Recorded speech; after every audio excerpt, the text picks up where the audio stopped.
மின்னுவதெல்லாம் பொன்னில்ல. மின்றது எல்லாமே பொண்ணாயிடாது. அதே மாரி அழகா ஜொலிக்கும்.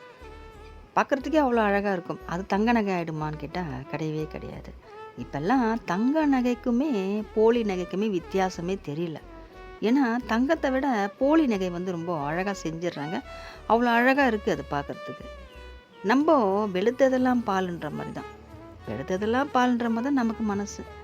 பார்க்குறவங்கலாம் நமக்கு சொந்தக்காரங்களா தெரியுறாங்க. நம்ம மேல அன்பு காட்டுறவங்க எல்லாமே அவங்க மேல அதிகமா உரிமைய நம்ம எடுத்துக்கிறோம். நம்ம வாழ்க்கையில பாருங்க நெறைய பேர் நம்ம கடந்து வந்திருப்போம். மாறிக்கிட்டே இருப்பாங்க. ஒரு ஒரு நேரங்கள் நமக்கு காலங்கள் மாற மாற நமக்கு நண்பர்களும் மாறுவாங்க. ஏன்னா அவங்களாம் நமக்கானவங்க கிடையாது. ஏதோ பழகுறாங்க, பேசுறாங்க, போயிடுறாங்க, முடிஞ்சிடுச்சு. நமக்கானவங்க நம்ம வாழ்க்கை இறுதி வரைக்கும் தொடர்ந்து வருவாங்கங்க. அவங்க தான் நமக்கானவங்க. நம்ம முருகர் தந்தை அவங்கள நிச்சயமா நம்மகிட்ட சேர்த்து வைப்பார். நமக்கானவங்க நம்ம கூடயே இருந்து வாழ்க்கை நடத்திட்டும் இருக்கலாம். இல்ல நம்மள விட்டு பிரிஞ்சும் போயிருக்கலாம். பிரிஞ்சு போயிட்டாங்கங்க. அவங்க போனதுக்கு அப்புறமா இவங்க வந்தாங்க. இவங்க வந்ததுக்கு அப்புறம் தான் என் வாழ்க்கையே ரொம்ப அழகா இருக்குன்னு சொல்லுவோம். அவங்க தான் நமக்கானவங்க அப்போ.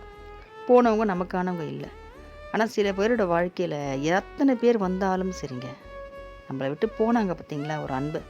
அவங்க மேல தான் நமக்கு அன்பு அதிகமா இருக்கும். மறக்கவும் முடியாது. மறக்க நெனச்சாலும் ஒண்ணும் பண்ண முடியாது. அவங்க அப்போ நமக்கானவங்க. நமக்கானவங்களா இருந்தா நம்மளால மறக்கவே முடியாது. நிச்சயமா நம்ம கூட அவங்க சேருவாங்க. கொஞ்சம் காலதாமதம் ஆகும். நேரம், காலம் எல்லாம் வரணும் இல்லையா? அதுக்காக முருகர் நம்ம கொஞ்சம் காக்கவும் வைப்பார். அவங்க கிட்டேயும் நம்ம அன்பை புரிய வைப்பார். ஏன்னா அவங்க நமக்கானவங்க. நம்மக்கிட்ட தான் வந்தாகணும். அப்போது நம்மளால் மறக்க முடியாது. நம்ம நிச்சயமாக காத்திருக்கலாம். நம்பிக்கையோடு காத்திருக்கலாம். அவங்க நமக்கானவங்க தான். நமக்கானவங்க இல்லைன்னா அது நம்ம அன்பாகவும் இருக்க மாட்டோம். நம்மளே மறந்து போயிடுவோங்க. நமக்கானவங்க அவங்க இல்லைன்னா.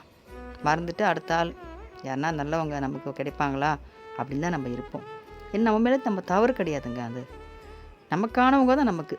அதுக்காக நமக்கு முன்னாடி நம்மளை எட்டு வச்சுட்டு போயிட்டாங்கன்னா நம்ம அவங்களே தான் திரும்ப அவங்க காலில் தான் அவங்க காலிலே நம்ம விழணும்னு அவசியம் கிடையாதுங்க. ஏன்னா அவங்க நமக்கானவங்க கிடையாது. நமக்கானவங்களா இருந்தால் நம்ம அவங்க காலில் கூட விழலாம், தவறில்லை. நம்ம மறக்க முடியாத அன்பு எதை வேணாலும் நம்மளை செய்ய வைக்குங்க. அதுதாங்க அன்பு. அன்பு ஏற்றத்தாழ்வுகள் பார்க்கறதில்ல. எதுவுமே மரியாதை எதிர்பார்க்காது அன்பு. அன்பை மட்டுமே எதிர்பார்க்கும். நம்ம பிடிச்சவங்க நம்மளை என்ன திட்டியும் இருக்கலாம். அவங்க காட்டுற அன்புக்கு மேலே நமக்கு எதுவுமே பெருசாக தெரியாது. அவங்க திட்டுறதும் சரி, அவங்க நம்மளை விரட்டி அடித்தாலும் சரி, அந்த அன்புக்கு தான் நம்ம ஏங்கிட்டுருப்போம். அதனால் அந்த அன்பானவங்க நமக்கு நிச்சயமாக கிடைப்பாங்க. அவங்க தான் நமக்கானவங்க. முருகர் நிச்சயமாக சேர்த்து வைப்பார். வெற்றிவேல் முருகனுக்கு அரோகரா.